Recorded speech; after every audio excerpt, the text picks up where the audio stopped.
Question ये है एक और। आज हम आपको पढ़ा रहे हैं हरिवंश राय बच्चन के। हरिवंश राय बच्चन ये तुम्हारा काव्यांश लगा हुआ है, और जो ये काव्यांश है ना, इसी में से जो है काव्य सौंदर्य जो है, दो काव्यांशों में से किसी एक दे देगा। उसके सौंदर्य बोध पर कविता के विषय में वस्तुनिष्ठ प्रश्न पूछेंगे। ठीक है, काव्यांश पर आधारित अर्थ ग्रहण संबंधी प्रश्न उत्तर। ठीक है, आगे देखें। निम्नलिखित में से किसी एक काव्यांश पर आधारित प्रश्नों के उत्तर दीजिए। ठीक है, इसमें देखिए ये 2+2+2 6 नंबर का होगा। निम्नलिखित में से एक काव्यांश पर आधारित प्रश्नों के उत्तर दीजिए। देखो, आत्म परिचय है। ठीक है, और दिन जल्दी जल्दी ढलता है 2018 में पूछा गया है, बहुत महत्वपूर्ण कविता है। ठीक है, इसके लेखक जो है हरिवंश राय बच्चन। हरिवंश राय बच्चन जी कौन है? वो अमिताभ बच्चन, सब जानते होंगे, है, हीरो है, और उसी के फादर है। ठीक है, वो एक कवि थे।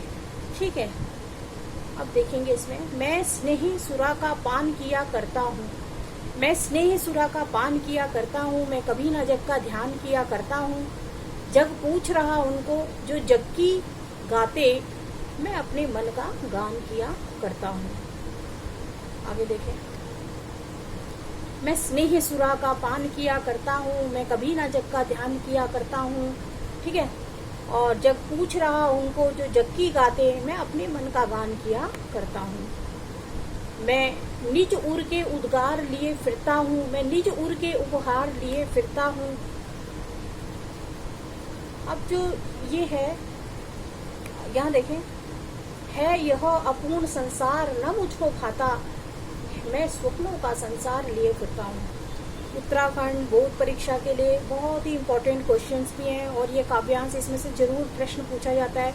2018 देखो, 2012, 2010, 2018 ये इसमें प्रश्न पूछा जाता है। अब देखो, इसमें से पूछेगा, जैसे प्रश्न पूछ सकता है, स्नेह सुरा का पान करने के लिए कवि का क्या आशय है। ठीक है, जग में किन लोगों की पूछ होती है और कैसे। ठीक है, फिर पूछता है कवि संसार को अपूर्ण क्यों कहता है। प्रस्तुत पद में कवि द्वारा व्यक्त मनोभावों को अपने शब्दों में व्यक्त कीजिए। निडर उर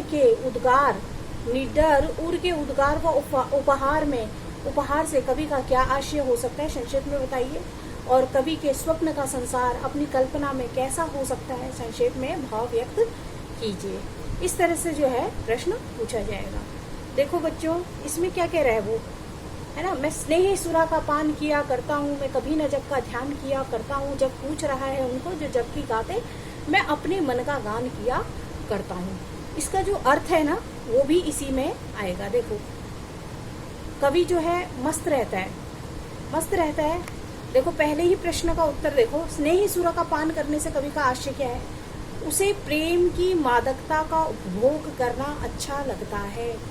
ठीक है, वो प्रेम रूपी मादकता में डूबे रहना कवि को अच्छा लगता है। ये संसार कैसा है, ये संसार है ना, ये दुखी है ना, दुखी है, उदास है ना, और कोई धन के अभाव में जी रहा है, कोई कैसे जी रहा है। तो ये संसार जो है कैसा है, दुखी है।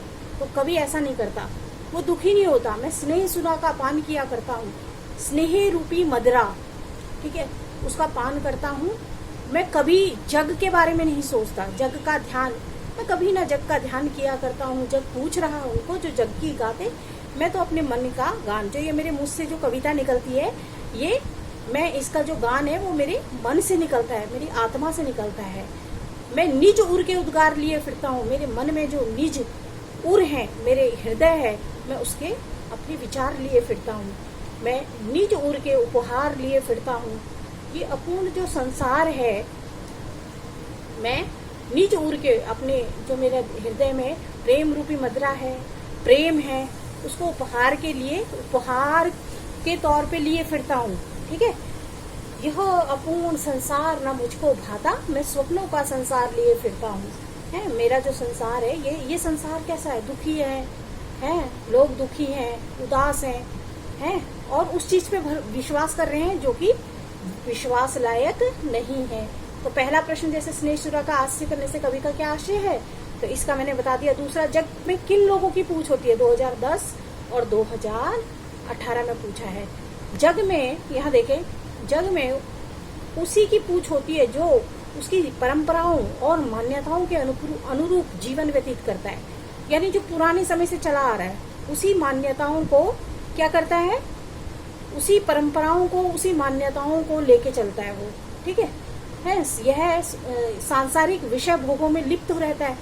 इसका कारण यह है कि यह संसार उसे कैसा लगता है, कवि को, कवि कौन, हरिवंश राय बच्चन, स्वार्थ से भरा हुआ, हर कोई स्वार्थी है। ठीक है, लालची है, स्वार्थी है। इसका कारण यह है कि यह संसार स्वार्थपूर्ण है। व्यक्ति उसी समय तक किसी को पूछता है जब तक उससे उसका स्वार्थ रहता है।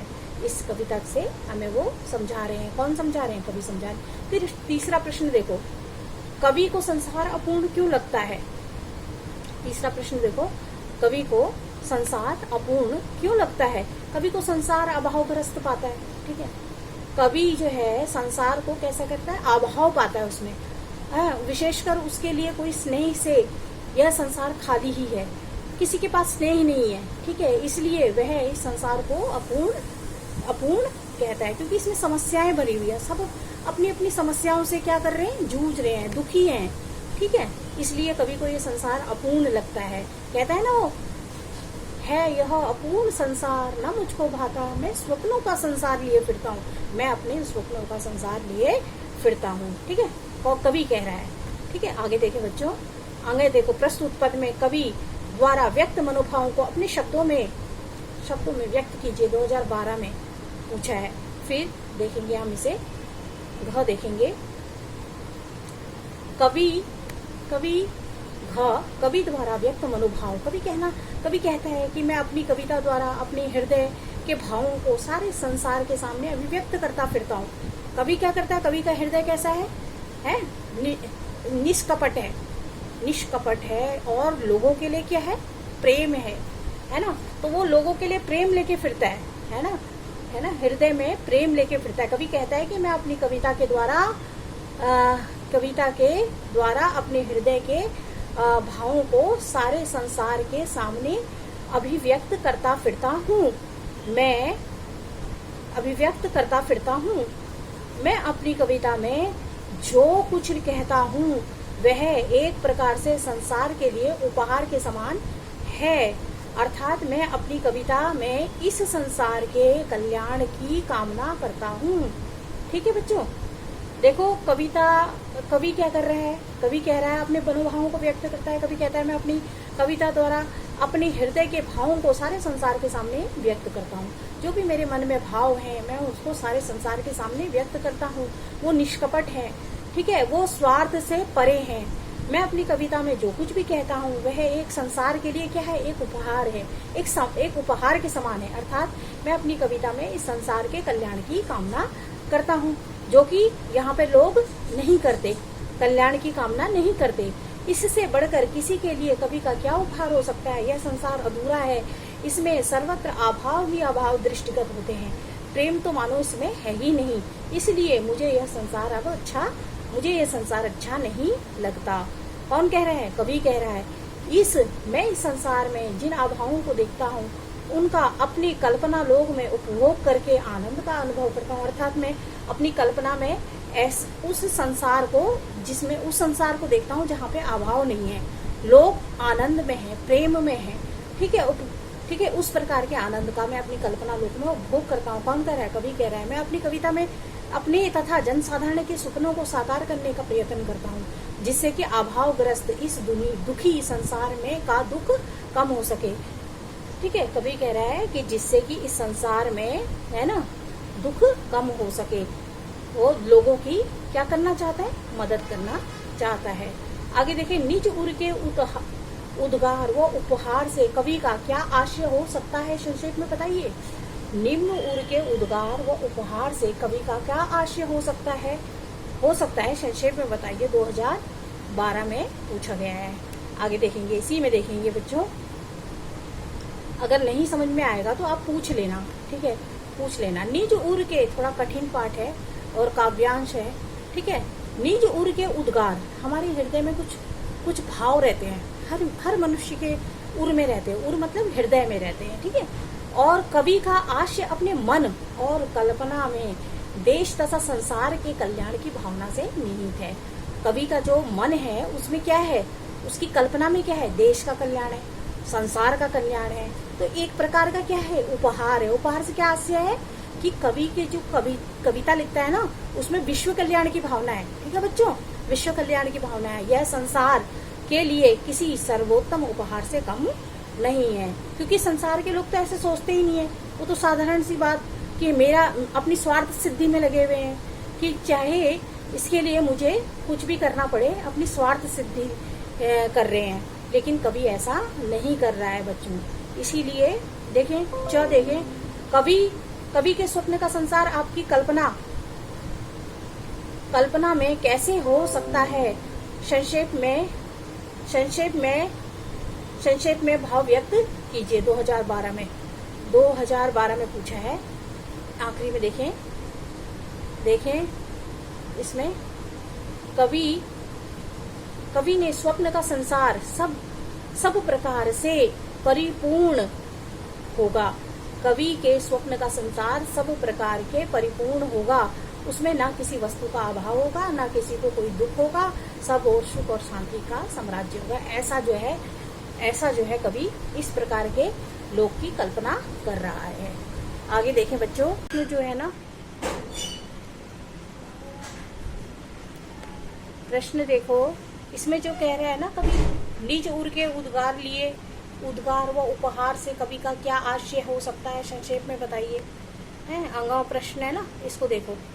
इसमें कह रहा है वो कि जिन उर के उद्गार में कवि, ठीक है, जिन उर के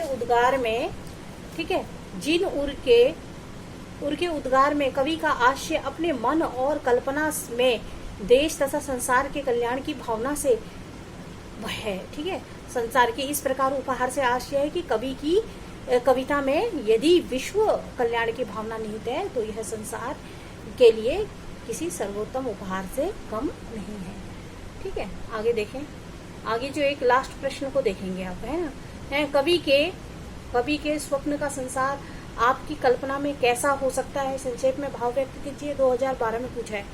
लास्ट का देखें, इसमें कवि जो स्वप्न देखता है ना संसार, कवि के स्वप्न का संसार कैसा है, सब प्रकार से परिपूर्ण होगा। उसमें कोई किसी के पास कोई चीज का अभाव नहीं होगा, सबके पास सब चीज होगी, ठीक है। न किसी को कोई दुख होगा, वहाँ चारों ओर कैसा होगा, सुख और शांति का साम्राज्य होगा, ठीक है बच्चों। आगे देखें, ये भी इम्पोर्टेंट है। हम हरिवंश राय बच्चन की कविता कर रहे हैं जो आपके कोर्स में लगी है, उत्तराखंड बोर्ड के लिए बहुत ही इम्पोर्टेंट पार्ट है ना। काव्यों की जो है हम हिंदी भी कर रहे हैं और इसमें से प्रश्न भी कर रहे हैं। कर यत्न मिटे सब सत्य किसी ने जाना, नादान वही है हाय जहां पर दाना। फिर मूड न क्या जग मैं इस पर भी मैं सीख रहा हूँ सीखा ज्ञान भुलाना। मैं और जग और कहाँ का नाता, मैं बना कितने जग रोज मिटाता। जग जिस पृथ्वी का जोड़ा करता वैभव, मैं प्रतिपग से उस पृथ्वी को ठुकराता।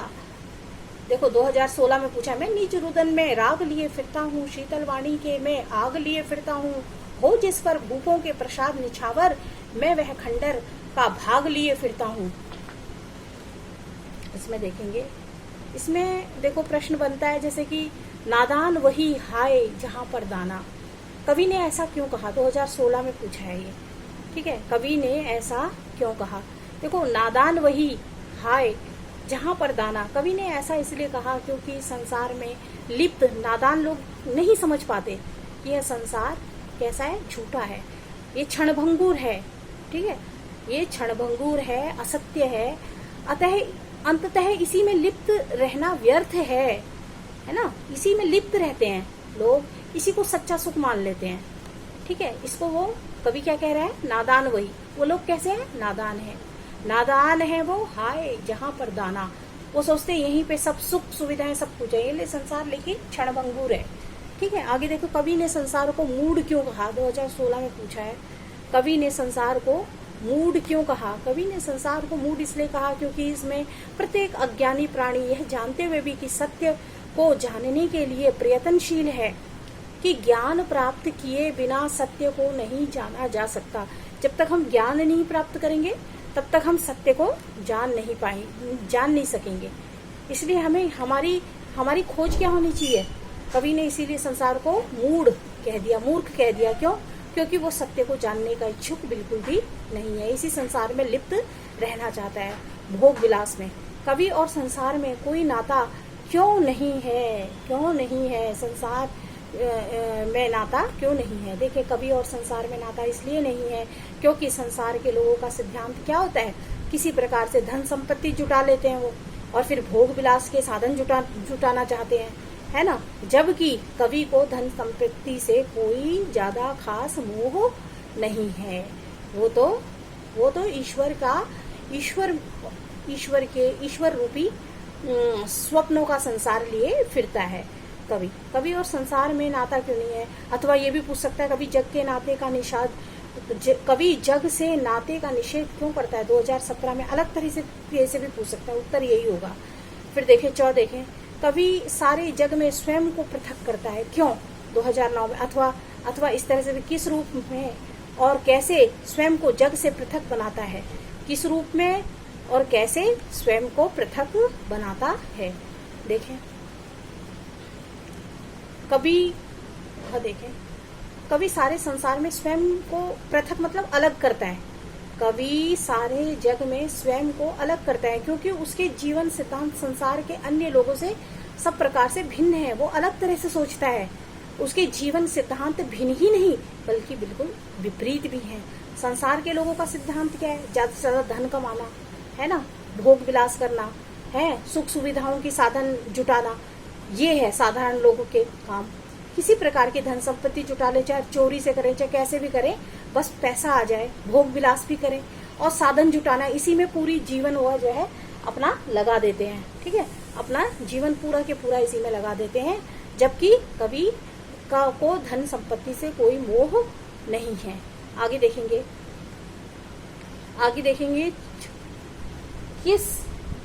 किस पृथ्वी को ठुकराने की बात करता है? 2013 में पूछा है ना। किस प्रकार की पृथ्वी को ठुकराने की बात करता है? कभी उस पृथ्वी को ठुकराने की बात करता है जिस पर धन वैभव सब कुछ माना जाता है। ठीक है, सब कुछ माना जाता है, भले ही वह कितने ही अत्याचार अन्याय और पाप कर्म करके अर्जित किया हो। आप चोरी से व्यभिचार से, है ना, गलत तरीके से धन तो कमा लोगे लेकिन आपको सुकून नहीं देगा वो धन। ठीक है, वो सुकून धन नहीं देगा। आगे देखें, या बोल रहे हैं, मैं बना कितने जग रोज मिटाता का आशय स्पष्ट कीजिए, अथवा बना जग मिटाने का क्या आशय है? 2017 और 2009 में पूछा गया है। इसमें देखो, कवि उस पृथ्वी को ठुकराने की बात करता है जिस पर धन है, वैभव है, सब कुछ माना जाता है, भले ही वह कितने ही अत्याचार अन्याय और पाप कर्म से अर्जित की हो। देखो, अब कह रहा है, मैं बना कितने जग रोज मिटाता। कवि का आशय क्या है? मैं संसार की तरह भोगी नहीं बल्कि योगी हूँ और परम पिता परमात्मा से मिलन के लिए नित्य नए उपाय अथवा साधन खोजता हूँ, है ना।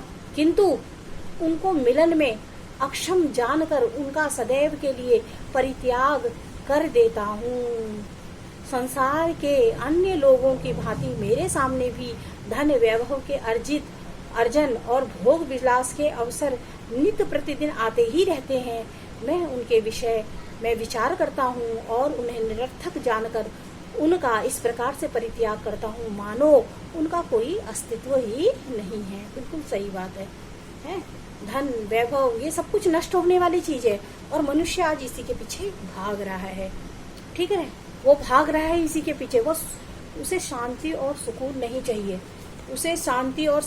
चाहिए, उसे पैसा चाहिए, है ना, चाहे वो किसी भी प्रकार से कमाया जा सके।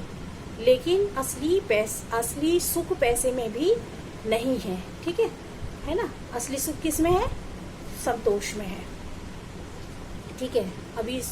मैंने अभी थोड़ी देर पहले बताया भी था आपको कि बहुत पैसे होने के बाद भी इंसान सुख और सुकून नहीं खरीद पाता।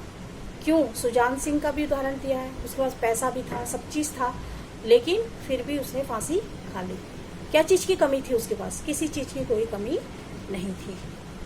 तो देखें, इन काव्य पंक्तियों के माध्यम से कवि क्या संदेश देना चाहता है, ठीक है, क्या संदेश देना चाहता है।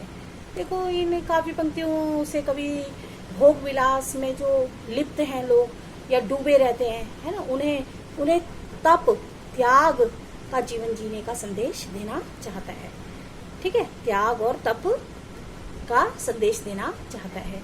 कवि के रुदन में राग कैसे, कवि के रुदन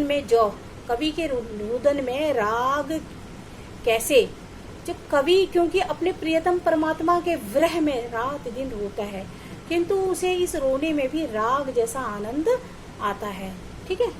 इसलिए कवि जो है इसको रोने को राग कह दिया है। ईश्वर के ध्यान में लगा रहता है वो, ठीक है।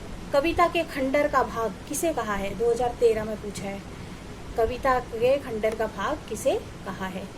कविता में प्रियतम परमात्मा के प्रेम की अखंड स्मृतियों में को खंडर का भाग कहा गया है ना। कविता में प्रियतम तो प्रियतम से क्या आशय है? परमात्मा के प्रेम की खंडित स्मृतियों को खंडर का भाग कहा गया है।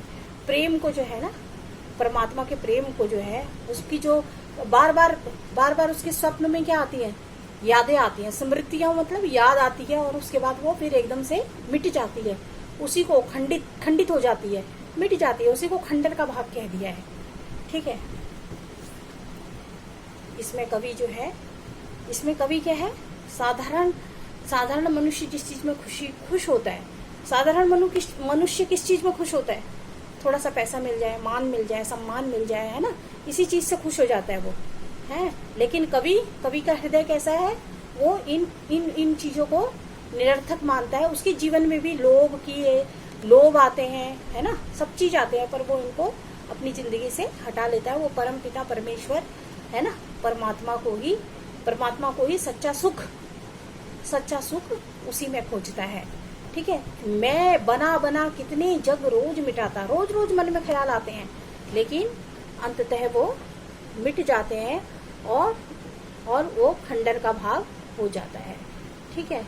परमपिता परमेश्वर के लिए मिलने के लिए वो कुछ ना कुछ नए उपाय ढूंढता रहता है। कौन ढूंढता है? कवि ढूंढता है। कवि संसार को मूढ़ भी कह देता है कि प्रत्येक व्यक्ति अज्ञानी है, सत्य को जानना नहीं चाहता, ना प्रयत्न करना चाहता है, और बिना सत्य को नहीं जानना चाहता, और ज्ञान प्राप्त किए बिना सत्य को नहीं जाना जा सकता। जब तक हम ज्ञान नहीं प्राप्त करेंगे तभी तक हम सत्य को नहीं जान पाएंगे। आशा कर रही हूँ आपको समझ में आ रहा होगा, और आप खूब अच्छे से इसको 2-2, 3-3 बार वीडियो देखेंगे। और चैनल अगर आपको पसंद आता है, समझ में आता है, तो इसको लाइक और सब्सक्राइब करें। और कुछ भी चीज़ पूछना चाहते हैं तो अपना कमेंट्स बॉक्स में कमेंट्स करें। और एक चीज़ कहती हूँ मैं, कुछ पाने के लिए कुछ खोना पड़ता है। बच्चों, आज अगर आप मेहनत नहीं करोगे, पढ़ाई नहीं करोगे, पढ़ाई को टाइम नहीं दोगे, है ना, दिन भर इधर घूमना उधर घूमना, ठीक है, और दोस्तों के साथ गप्पे, ठीक है, गप्पे, तो मैं एक चीज़ बताना चाहती हूँ कि खोना नहीं चाह रहे तुम कुछ भी। तो जब हम कुछ पढ़ते हैं या कुछ पढ़ाई करते हैं, तो अगर हम उसको बार बार याद करेंगे, पढ़ेंगे, तो हमें याद हो जाएगी। वो कठिन कुछ नहीं है, लेकिन उसको बार बार देखना पड़ेगा। तो कुछ पाने के लिए कुछ खोना पड़ेगा। आपको खोना पड़ेगा अपने दोस्तों का साथ, खोना पड़ेगा, नींद खोनी पड़ेगी, और एक जगह पर बैठ के निरंतर वीडियो को देखें, फिर उसको नोट करें, कॉपी पे अच्छे से लिखें। आपको पता है कि लॉकडाउन की वजह से तो, है ना, वैसे क्लासेस तो चल नहीं पा रही हैं, लेकिन फिर भी अगर कोई परेशानी आती है, कुछ चीज़ समझ में नहीं आती है, तो आप मुझे कॉल भी कर सकते हो। कभी भी कॉल कर लेना, आप कभी भी कॉल कर लेंगे तो मैं आपका और कोई चीज़ समझ नहीं आ रही है इसमें से, क्योंकि पार्ट थोड़ा कठिन है, ये कठिन पार्ट है, मतलब अगर नहीं आती समझ में तो आप मुझे कमेंट्स करें, तो मैं इसको फिर से समझाने का प्रयास करूँगी। इसी के साथ मैं अपने शब्दों को विराम देती हूँ। धन्यवाद और आपका दिन मंगलमय हो।